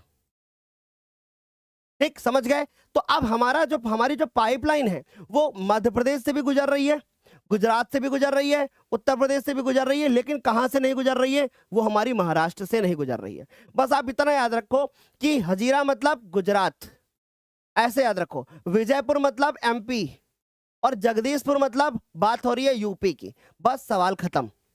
समझ गए? क्या ऐसे कर लोगे? सर इतिहास की क्लास कब होगी? बेटा अभी तो इतिहास की क्लास करी थी हमने, है ना, कितनी डिटेल में करी थी ना, बताओ। अब हर रोज तो इतिहास की क्लास नहीं हो सकती, या हर रोज एक ही चीज पढ़ोगे ना तो फिर आपको फिर आगे कैसे पढ़ोगे? प्लान के साथ में कैसे पढ़ोगे, है ना। और एक चीज हमेशा याद रख लेना कि जब तक आप सोशल साइंस में कॉन्सेप्ट नहीं पढ़ोगे आपका कुछ भी नहीं हो पाएगा। आपको सब्जेक्टिव, आप केवल सब्जेक्टिव पढ़ के जाओगे तब भी कुछ नहीं होगा, आपको पहले कॉन्सेप्ट समझने होंगे। तो आज हम शाम को कॉन्सेप्ट के साथ में पढ़ाएंगे आपको 4 बजे, तैयार रहिएगा। ठीक, तो यहां तक सारे बच्चों को क्लियर हुआ? चलो अब अगला सवाल हमारे पास आता है कि किसी देश का विकास किस आधार पर, किसी देश का विकास किस आधार पर निर्धारित किया जाता है या किया जा सकता है? प्रति व्यक्ति आय पर, है ना, या फिर औसत साक्षरता दर पर, या फिर स्वास्थ्य स्थिति पर। याद रखिएगा कोई भी देश है उसका विकास 3 बातों पर निर्भर करता है। जो पहली बात होती है वो होती है शिक्षा, दूसरी बात होती है वो होती है आय, लेकिन कौन सी आय? प्रति व्यक्ति आय। और तीसरा जो होता है वो होता है बच्चों हमारे पास स्वास्थ्य है। ये 3 बातें याद रखो। तो इससे हमारा करेक्ट आंसर मैच कर रहा है ऑप्शन नंबर डी। अब यही सवाल तुमको देखने को मिलते हैं पेपर में, सेम टू सेम यही सवाल तुम्हें देखने को मिलते हैं। समझ गए? चलो आगे चले। अब आगे आ जाओ इधर। अब यहां पर ध्यान से देखो, यहां पर ध्यान से देखो। ये क्या लिखा है कि दुग्ध उत्पादन क्रिया को किस क्षेत्र में सम्मिलित किया जाता है। अब एक सवाल कंफर्म है, जैसे मान लो बोर्ड का पेपर बनाने को जब दिया जाता होगा तो उन्होंने बोला होगा भैया एक जो है भारतीय अर्थव्यवस्था के क्षेत्रक में जो क्षेत्रक आते हैं वो प्राथमिक, द्वितीयक और तृतीयक, उनसे संबंधित आप सवाल बना दो। तो अब टीचर ने क्या किया, उसने कहा चलो ठीक है प्राथमिक क्षेत्र पे बना देते हैं, द्वितीयक पे बना देते हैं, मत्स्य पालन रख देंगे, दुग्ध उत्पादन रख देंगे, विनिर्माण उद्योग रख देंगे, है ना, बैंकिंग रख देंगे, अलग अलग रख दिया उन्होंने, चीजें सेक्टर रख दिए। अब उसमें से एक सवाल ये तुम्हारे सामने आ गया, क्या कह रहा है, कह रहा है दुग्ध उत्पादन यानी दूध का उत्पादन। बच्चों दूध का उत्पादन करोगे तो जानवर पालोगे, बिना तो जानवर पाले नहीं हो पाएगा। तो सर दुग्ध का उत्पादन करना प्राथमिक में आएगा, लेकिन अगर दुग्ध उत्पादन के बाद आप इससे क्या बनाएं, इससे आप कोई प्रोडक्ट बनाएं, जैसे फॉर एग्जांपल दूध लिया, अब दूध से आप क्या बना रहे हैं, दूध से आप मिठाई बना रहे हैं। तो मिठाई बनाना, अब ये मिठाई बनाना किस में आएगा, मिठाई बनाना तो सर ये दूसरे में आ जाएगा, द्वितीयक में आ जाएगा। मिठाई बना करके उसको ऑनलाइन डिलीवरी करने वाला रख लिया, वो तृतीयक में आ जाएगा, वो आपकी सेवा कर रहा है, वही तो इधर उधर सबको लेकर के जा रहा है, वो इससे दूध ले रहा है, इनको दे रहा है, इनसे मिठाई ले रहा है, दूसरे को दे रहा है, तो वो तृतीयक में आ जाएगा। समझ गए। फिर उसके बाद जैसे इनको पैसा वगैरह, इनको जो है कोई टेक्नोलॉजी की नीड हुई तो वो चौथे में आ जाएगा, कोई टेक्नोलॉजी से जुड़ा हुआ चीज होगा वो चौथे में आ जाएगा। क्या यहां तक सारे बच्चों को समझ में आया? एक बार फटाफट से बता दो। बढ़िया, क्लियर हो गया, मजा अच्छे से। सर मैं मड़ियाव लखनऊ से हूं, क्या मैं पढ़ सकता हूं? क्यों नहीं पढ़ सकते हो, बिल्कुल पढ़ सकते हो। यहां तक सारे बच्चों को क्लियर हो गया ना, सारे बच्चों को? चलो आगे चलते हैं, अब हम लोग अगले सवाल की तरफ जरा गौर से देखो। कह रहे हैं दुग्ध उत्पादन क्रिया, ये तो सेम सवाल आ गया भाई, कोई बात नहीं, कोई बात नहीं। चलो 19 नंबर सवाल देखो। कह रहे हैं भारत में कौन केंद्रीय सरकार की तरफ से करेंसी नोट जारी करता है? भारत में कौन करेंसी नोट जो है वो जारी करता है? फटाफट से बता दो, कौन करता है? क्या भारत सरकार करती है, या राज्यपाल करते हैं, या राज्य सरकार करते हैं, या फिर भारतीय रिजर्व बैंक? तो भारत की तरफ से जो नोट जारी करता है वो रिजर्व बैंक ऑफ इंडिया यानी कि आरबीआई करता है। करेक्ट आंसर हमारे पास हो जाएगा ए। बढ़िया, सारे बच्चों को क्लियर हो गया, अच्छे से समझ में आ गया, बढ़िया से। सर मेरे स्कूल में 17% केवल प्रेजेंट ही है ना, वाइवा में मास्टर शौक रह गए थे, इतना फास्ट आंसर दे रही थी सिर्फ आपकी वजह से। Thank you Gyanodaya. Okay Gauri Thakur, बहुत अच्छी बात है बेटा, है ना। चलो सर पेपर बनाने वाले को इसके उत्तर याद हो जाते होंगे तो वो अपने बच्चे को बता देगा, तो हाँ इसी सोच में तो तुम पढ़े रहते हो बेटा हमेशा, है ना, तुम्हें इन ये ख्याल बहुत आते हैं। अभी मैंने क्या बताया, पेपर बनाने वाले को स्वयं खुद नहीं पता होता है कि कौन सा, क्या हमारा पेपर आएगा कि नहीं। पता चला हम बच्चे को बता दिया और उसके बाद वो पेपर ही ना आए तो उसको खुद नहीं पता होता। ठीक, चलो देखो, तो हमारे पास 1932 ईस्वी में जो पूना पैक्ट हुआ था। अब पूना पैक्ट कैसे हुआ था, देखो गांधी जी अलग राह पे चल रहे थे, अंबेडकर जी अलग राह पे चल रहे थे। गांधी जी का मानना था कि हम जब तक हम हिंदू मुस्लिम यानी जो हमारे दलित वर्ग वाले जो अलग कर लेकर के जा रहे थे अंबेडकर जी, जब तक हम लोग एक नहीं होंगे तब तक क्या नहीं होगा, स्वराज की स्थापना नहीं हो सकती। तो गांधी जी की बात मानी अंबेडकर ने, अंबेडकर जी की बात मानी गांधी जी ने, और दोनों के बीच में समझौता हो गया जो कि हो गया हमारे पास पूना पैक्ट। तो हमारा करेक्ट आंसर होगा महात्मा गांधी और भीमराव अंबेडकर जी। ठीक है, तो यहां तक सारे बच्चों को क्लियर हो रहा होगा। ऑप्शन नंबर डी करेक्ट हो जाएगा। और अब जब हमारे सारे क्वेश्चन हो जाएंगे, सारा सब कुछ निकल आएगा, फिर हम लोग एक तरफ से गोला भरना शुरू करेंगे। बोलिए क्या ये बात समझ में आ गई? मैं एक बार आपको फिर से समझाता हूं। जैसे ही हमारे 200 क्वेश्चन हो जाएंगे, फिर उसके बाद हम क्या करेंगे, तब हम ओएमआर सीट रखेंगे। 20 क्वेश्चन होने के बाद पहले रीचेक करेंगे, फिर ओएमआर सीट रखेंगे, फिर हम एक एक करके गोला काला करेंगे। अन्यथा एक बात बहुत ध्यान से सुन लो, अगर एक एक करके काला करोगे, पता चला तीसरा क्वेश्चन कर रहे हैं, ओएमआर खींचा, गोला काला करने चले गए जल्दी से, कंसंट्रेट आपका माइंड नहीं हो पाएगा, पता चला तीसरे की जगह चौथे काला हो गया। अब तो तुम्हारा तीसरे का भी आंसर गया और चौथे का भी आंसर गया, एक साथ डबल नुकसान हो जाएगा। तो इसलिए बहुत ध्यान से सुनिए, जब तक 200 सवाल नहीं हो जाते हैं, ओएमआर सीट पे केवल और केवल आपको नाम वाम जो रोल नंबर डालना होता है बस वही डालोगे, इसके अलावा कुछ नहीं करोगे। जब 200 सवाल हो जाएंगे उसके बाद तब भरोगे। बोलो क्लियर है? फिर इसमें आपके कितने सही हुए, जल्दी बताओ, जल्दी बताइए। जल्दी से बताइए फटाफट से। तो चलिए अब हम लोग बढ़ते हैं क्वेश्चन नंबर 21 की तरफ। अब मैंने क्या बताया था कि भैया आपका एक क्वेश्चन शॉर्ट आएगा, लेकिन मैं यहां पर इनके आंसर्स बताने नहीं बल्कि मैं आपको कॉपी लिखने सिखाने आया हूं।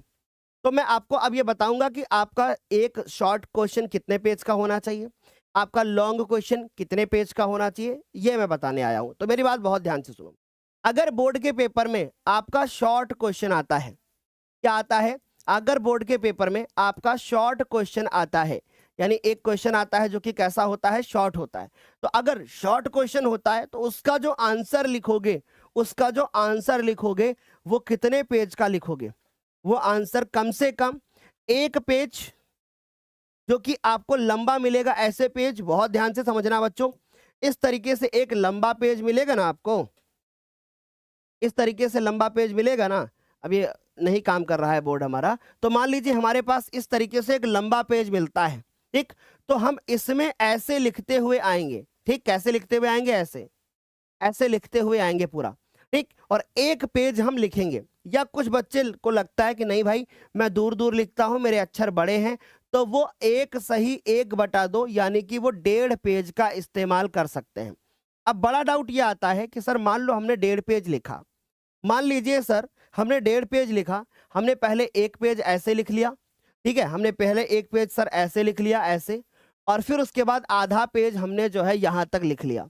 तो अब क्या हम ये पेज छोड़ देंगे? नहीं, ये पेज आप छोड़ोगे नहीं, बल्कि आप क्या करोगे, यहां पर एक लाइन खींचोगे ब्लैक पेन से और अपना दूसरा आंसर आप यहां से शुरू करोगे। समझ गए? लेकिन गुरुदेव मान लो हम लिखते लिखते आए और हमने देखा हम इतना लिख पाए, मेरा इतना पेज बच रहा है, तो हम क्या छोड़ सकते हैं? हाँ, अगर नीचे 4 लाइन बचती हैं तो आप छोड़ दो, फिर आप यहां से शुरू मत करो, फिर आप नए पेज से शुरू करो, ठीक। बाकी मेरा मेरा ये मानना है कि आप हर क्वेश्चन में ऐसा कोशिश करिए कि अगर एक पेज में एक शॉर्ट आंसर खत्म होता है तो बहुत अच्छी बात है, और अगर 1.5 का होता है तो आप आधा है तो यहां से शुरू कर लो। तो फिर अगर फिर सारे क्वेश्चन का आंसर फिर 1.5 पेज में लिखना, फिर आप आधा पेज मत लिखना, क्योंकि जो टीचर होगा उसको उसके माइंड में ये चीज सेट हो जाएगी, फिर वो आपको लिखे के हिसाब से नंबर देने लगेगा। तो ऐसे में कोशिश करिए कि जो शॉर्ट आंसर हो वो आपका 1 पेज या 1.5 पेज का होना चाहिए, इससे ज्यादा नहीं लिखना है। दूसरी चीज, अब एक बड़ा सवाल बनता है कि सर मान लीजिए हमने इस लाइन में लिखा अपना क्वेश्चन का आंसर, तो क्या हम एक लाइन छोड़ करके हम दूसरे में लिखेंगे? नहीं भाई, हम दूसरे में नहीं लिखेंगे, हम इसी में लिखेंगे। हम लाइन छोड़ छोड़ करके नहीं लिखेंगे, बल्कि एक लाइन यहां लिखा, जैसे हमने लिखा कि राम जी, राम जी, है ना, और यहां लिखा हमने भीम, है ना, फिर हमने लिख दिया यहाँ पे गांधी। तो हम ऐसे लिखेंगे और साफ साफ लिखना है, जैसे मैं लिख रहा हूं यहाँ पे, हम जैसे साफ साफ लिख रहे हैं ऐसे ही लिखना है, हमें लीपा पोती नहीं करनी है। हम जितना साफ लिख सकते हैं उतना साफ होगा, अगर गलती हो जाती है एक बार में काट देंगे, बस।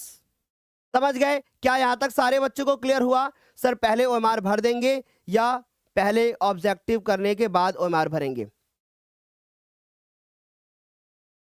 पहले ओएमआर भर लोगे, फिर ऑब्जेक्टिव क्वेश्चंस करोगे, उसके बाद बच्चों फिर ओएमआर के ऑप्शंस भरोगे।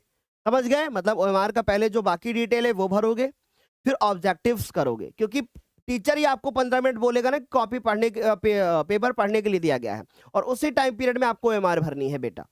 समझ गए? यहां तक सारे बच्चों को क्लियर? हाँ, अब बड़ा सवाल आता है कि क्या हमें क्वेश्चन को नोट करना होगा या कोई और बेस्ट मेथड है आपके पास? चलो मैं बताता हूं, गौर से समझना। जैसे मान लो आपको 21वां प्रश्न मिला, तो आप ऐसे लिखोगे, देखो ध्यान से समझो। आपके पास ऐसे रेड लाइन होगी, आपके पास ऐसे रेड लाइन होगी, मान लीजिए आपको एक ऐसे रेड लाइन मिलती है, ठीक है, मान लो आपको एक ऐसे रेड लाइन मिलती है, ऐसे, ठीक। तो यहां पर आप डालोगे कि ऐसे डालना, ऐसे, अगर इस तरीके से कर सकते हो तो बहुत अच्छी बात है। प्रश्न आपने डाला 21, ऐसे डाल दिया आपने। अब मान लीजिए आप क्वेश्चन करने जा रहे थे कि रॉलेट एक्ट क्या था, तो आप यहां क्या लिखोगे? आप यहां लिखोगे रॉलेट, बहुत अच्छे से समझो, फिर उसके बाद लिखोगे एक्ट, समझना, और फिर उसके बाद डॉट डॉट डॉट डॉट लगा करके, डॉट डॉट लगा करके, और फिर उसके बाद आओगे और फिर लिखोगे परिणाम क्या हुआ था। तो यहां लिखोगे कि परिणाम, यहां पर लिखोगे कि परिणाम, फिर लिखोगे कि क्या, और फिर उसके बाद हुआ था, है ना, या क्या हुआ था, ऐसे करके लिख दिया। अब इससे क्या होगा कि टीचर को पता रहेगा कि आप कौन से सवाल का आंसर कर रहे हो, ठीक। और फिर इतना करने के बाद फिर आप अपना उत्तर लिखोगे, ऐसे उत्तर लिखोगे और आप अपना उत्तर जो है पूरा अच्छे तरीके से लिखते हुए चले आओगे। अच्छा, अब बड़े बच्चे हमसे पूछते हैं कि गुरुदेव मुझे यह बताइए कि मुझे अपना आंसर जो है वो पैराग्राफ में लिखना चाहिए, मुझे अपना आंसर पैराग्राफ में लिखना चाहिए, या मुझे अपना आंसर लाइन में लिखना चाहिए, यानी कि मुझे अपना आंसर पॉइंट्स में लिखना चाहिए, पॉइंट्स में लिखना चाहिए, है ना, पॉइंट्स में लिखना चाहिए, या फिर मुझे एकदम बस लिखते हुए चले जाना चाहिए, पेज भर देना चाहिए। बड़े सवाल है, यही तो आप लोग पूछते हो। सर इसके अलावा भी बच्चों के अगर कोई डाउट है तो बताइएगा। कहाँ गए राज भैया? ठीक, तो आपको अगर पैराग्राफ मिलता है, तो पैराग्राफ अगर आपको मिलता है तो पैराग्राफ में आप क्या बताओगे कि पैराग्राफ में जो है आप कैसे लिखोगे, कैसे लिखोगे? अगर पैराग्राफ में लिखते हैं तो आप इस तरीके से लिखोगे, ऐसे। मैं बताता हूं अभी बेस्ट कौन सा होता है कि रॉलेट एक्ट। अब जब आप इसको एक पेज में ऐसे लंबा लंबा लिखोगे ना तो पूरा पेज भर जाएगा, ठीक, कि रॉलेट एक्ट 1919 में पारित हुआ, ऐसे करते हुए आओगे। अब इस सवाल में हमसे क्या पूछा था? इस सवाल में हमसे पूछा था कि रॉलेट एक्ट क्या था। तो अब बच्चों गौर से समझो लिखने का तरीका, कैसे नंबर मिलते हैं। आपने देखा लिखा रॉलेट एक्ट क्या था, तो इतने सवाल का आंसर जो है वो आपने कहां लिखा? ऐसे लिखा, यहां से लेकर के यहां तक लिखा आपने। फिर आपने देखा कि भैया इसका विरोध कैसे किया गया और उसका परिणाम क्या हुआ। तो अब देखो हेडिंग कैसे डाली आपने, हेडिंग डाली कि रॉलेट एक्ट का विरोध, डाली आपने रॉलेट एक्ट का विरोध, और उसके बाद लिख दिया वह परिणाम, और फिर उसमें डिटेल से आपने लिखा। समझ में आ रही बात?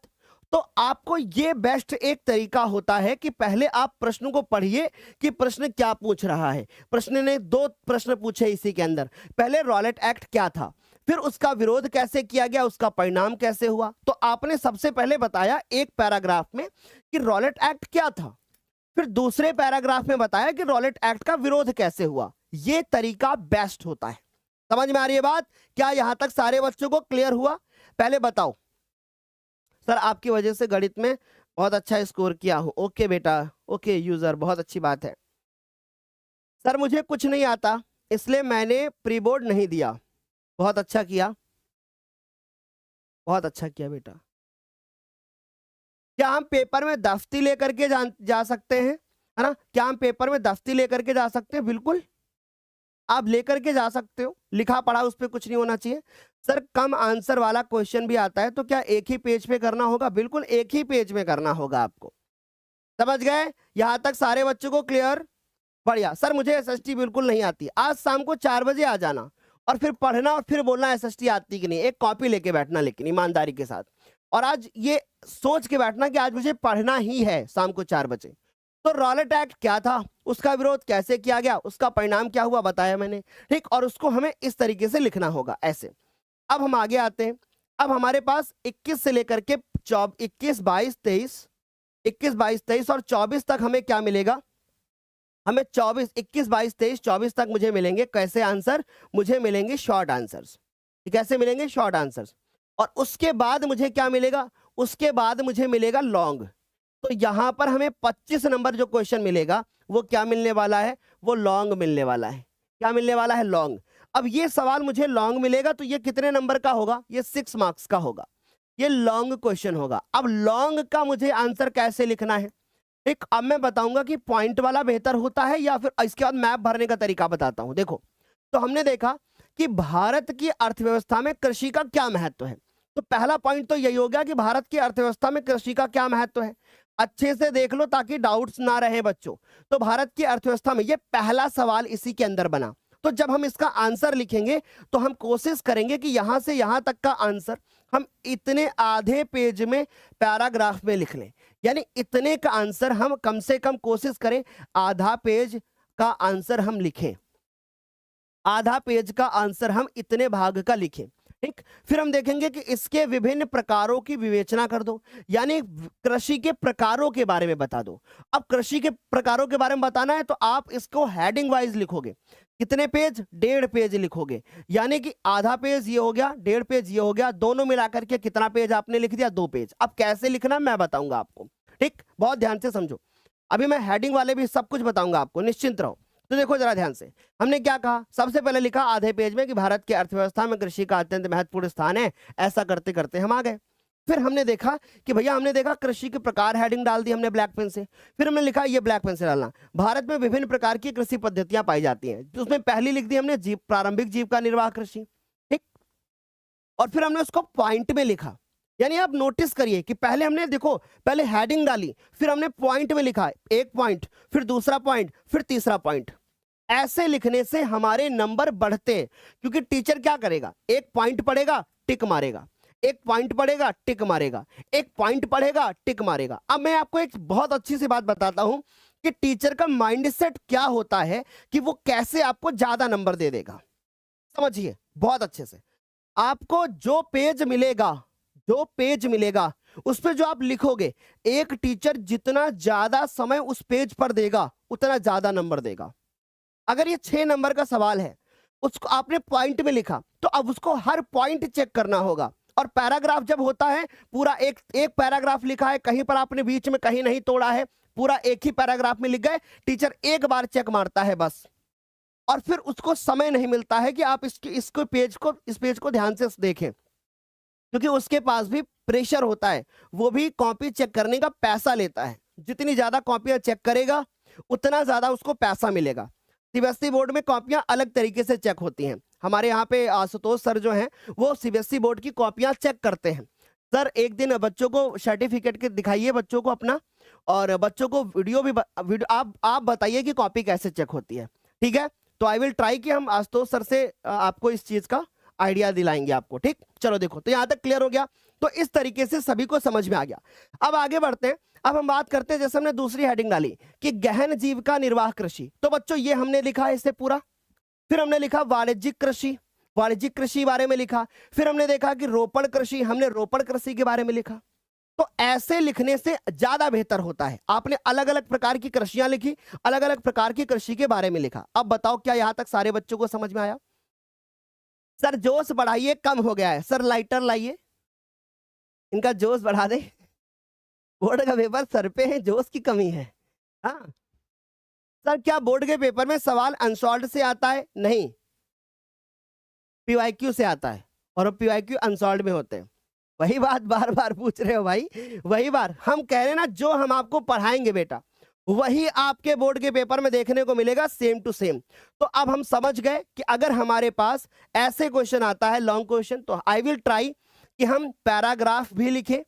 आई विल ट्राई कि हम पैराग्राफ, इसके बाद मानचित्र, इसके बाद मानचित्र बताएंगे आपको। पैराग्राफ में भी लिखना होगा ऐसे, है ना। आपको कोशिश करना है कि आपको पॉइंट्स भी डालने हैं, है ना। आपको कोशिश करना है कि अगर लॉन्ग क्वेश्चन है उसमें छोटी छोटी हेडिंग भी डालनी है, ठीक है। आपको छोटी छोटी सी हेडिंग्स भी डालनी है। तो ये तीनों का आपको एक सम्मिश्रण बनाना है।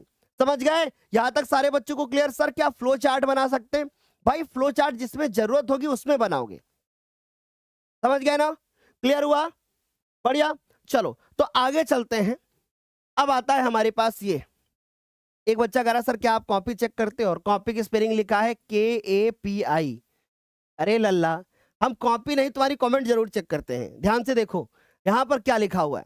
हमारे पास लिखा है कि मानचित्र संबंधी कार्य, 2 प्रकार के मानचित्र आएंगे, एक 29 का का होगा, एक 29 का खा होगा। ए भी लिखा हो सकता है, बी भी लिखा हो सकता है, आ भी लिखा हो सकता है, बा भी लिखा हो सकता है।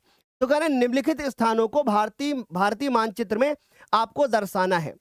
भारतीय मानचित्र में आपको दर्शाना है, ठीक। और नाम के साथ में आधा आधा अंक आपको मिलेगा इसके लिए। तो वह स्थान जहां पूर्ण स्वराज की मांग प्रस्ताव हुआ। अब इसके लिए क्या करोगे? ये चीजें तो आपके इस पेपर में लिखी होंगी, पेपर मिलेगा ऐसे, इस पेपर में पॉइंट लिखे होंगे यहां पर पीछे साइड में, ठीक। मान लो यहां पर ये पॉइंट लिखे हुए हैं, ठीक। अब आप क्या करोगे? अब आपको ये बोर्ड की कॉपी मिल गई। मान लो, इमेजिन करो ये आपके पॉइंट्स हैं और ये पेपर में लिखे हैं और ये बोर्ड की कॉपी है। तो अब बच्चों क्या करोगे? बहुत गौर से समझो। जो मानचित्र होगा इसके आंसर इस कॉपी पर लिखोगे। कैसे वो बताता हूं। अब ये आंसर तो इस पे लिखे हैं ना, क्वेश्चंस तो लिखे हैं ना। अभी समझो, आपके बोर्ड की कॉपी होगी, आप ये कोशिश करिएगा कि आप बाएं पेज पर इनके आंसर्स लिखोगे। कैसे? आप ऐसे लिखना शुरू करोगे।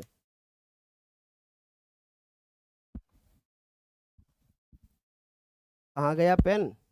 चलो देखो, ऐसे लिखोगे। आप लिखोगे कि भैया उत्तर 29 का ए, और यहां पर हेडिंग बड़ी बड़ी डाल दोगे मानचित्र। लिखने का तरीका देख लो ध्यान से, नहीं तो नंबर कटेंगे, है ना। मानचित्र। अब आपने देखा 29 के ए में पहला सवाल है कि वह स्थान जहां पूर्ण स्वराज की मांग का प्रस्ताव पारित हुआ था, वो कि कौन सा है भैया? हमारे पास वह स्थान जहां पूर्ण स्वराज की मांग का प्रस्ताव पारित हुआ। तो अब बच्चों पहला हमारे पास आंसर ये हो जाएगा ऐसे। अब इसका जो भी उत्तर होगा यहां लिखना होगा, अभी बताऊंगा।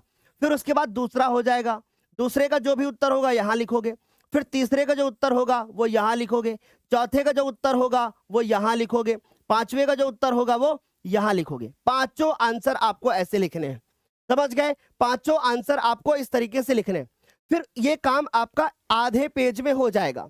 फिर आधे पेज में नीचे आओगे तो फिर इसी प्रकार से आप 29 के खा को लिखोगे, यानी 29 के बा को।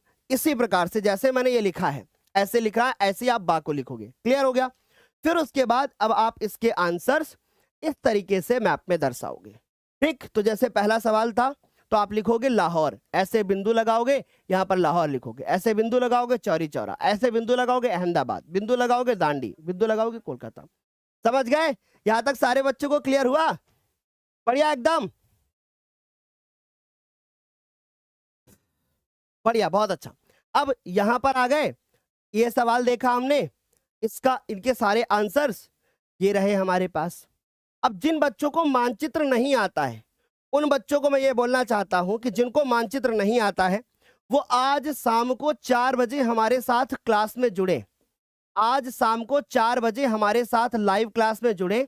हम शाम को 4 बजे आपको जितने भी भूगोल के मानचित्र में सवाल बनते हैं वो क्लास में ही बता देंगे। हम जितने भी आपके इंपॉर्टेंट सवाल बनते हैं वो सारे हम आज की क्लास में बता देंगे। कब जुड़ना है? शाम को 4 बजे सामाजिक विज्ञान के महामैराथन में। ठीक, कितने बजे आना है? शाम को 4 बजे। रेडी रहोगे आप लोग? बोलो एक बार, सारे बच्चे जल्दी से बता दो। कृष्णा जी, समझ गए? सर जी, अगर बी कॉपी लगाते समय बी कॉपी गलती से गुमराह कर लिया जाए, लग जाए तो नंबर कट जाएगा? बिल्कुल कट जाएगा। अगर बी कॉपी को हटा दिया जाए तो नंबर तो कटेगा ना भाई। बी कॉपी की आपको जरूरत ही नहीं पड़ेगी, क्योंकि देखो बात समझो, अगर एक पेज पे एक आंसर लिखोगे तो 4 पेज में आपके क्या खत्म हो जाएंगे? 4 पेज में आपके शॉर्ट खत्म। ठीक, अगर 2 पेज का भी लॉन्ग लिखोगे तो 8 पेज में आपके लॉन्ग हो जाएंगे। मानचित्र करोगे तो ज्यादा से ज्यादा आप 2 पेज लोगे। 8 2 10 4 14 पेज हो गए, और 14 पेज से ज्यादा की तो कॉपी आती है। तो कहां से तुम्हें बी कॉपी की जरूरत पड़ गई? बताइए, कहां से ज्यादा पड़ जाएगा? समझ गए? तो ये बातें क्लियर हो गई। आज शाम को लाइव जरूर जुड़िएगा। अब मैं इस क्लास को यहीं पे एंड करूंगा। आपको ये क्लास कैसी लगी है सबको कमेंट में बताना है। और शाम को आज हम आपको विवेक सर से भी मिलवाएंगे, ठीक है? तो शाम को तैयार रहिएगा। सर आपको, सर कृपया मेरी कमेंट का उत्तर दीजिए कि क्या अगर जो आप मानचित्र बताओगे उसी में से आएगा? देखो, जो मैंने अभी मानचित्र बताया है मैं उसमें से क्वेश्चन आने की गारंटी नहीं ले सकता हूं, क्योंकि जरूरी नहीं है कि इससे ही आए, क्योंकि ये तो कुछ सवाल थे। हमने मानचित्र का अलग से वीडियो बनाया है, उसके बाहर से नहीं आएगा। बस राजधानी तैयार कर लीजिएगा, ठीक? क्या मैप में क्वेश्चन नंबर नहीं डालेंगे? मैप में डालोगे ना। मैप तो 2 टाइप के मिलेंगे ना आपको, एक में 29 का का, एक में 29 का खा। इतना तो टीचर भी समझ जाएगा आपने कौन से किया। सर मैं आपसे 2025 में पढ़ा था, 93.67 नंबर पाया है, तहसील में प्रथम स्थान है। धन्यवाद। Okay Rohan Jaiswal, all the best for future. Sir मेरे सर ने बताया था कि मानचित्र का काम कॉपी में नहीं करना होता है, आप एक बार बता दो। वेरी गुड क्वेश्चन कल्पना। मानचित्र का जो कार्य होता है, जो मैंने कॉपी में इसलिए लिखने को बताया, मानचित्र आपको कॉपी में नहीं बनाना है, लेकिन उसके आंसर जरूर आपको कॉपी पे लिखने हैं। इससे होता क्या है कि मान लीजिए आपका मानचित्र गुम हो गया, तो टीचर समझ जाएगा बच्चे को इतना तो आता था, तो लिखने के तो नंबर मिलते हैं ना, सही उत्तर बताने के मिलते हैं ना। तो ऐसे में अगर मानचित्र गुम हो गया, कहीं से कुछ भी दिक्कत हो गई, तो आपके 10 नंबर नहीं जाएंगे। बाकी आपकी जैसी इच्छा, आपके जैसे सर ने बताया है, आप वैसे उचित लगे आप वैसे कर लेना। अब जो बताना हमारा काम है वो हम आपको बताएंगे।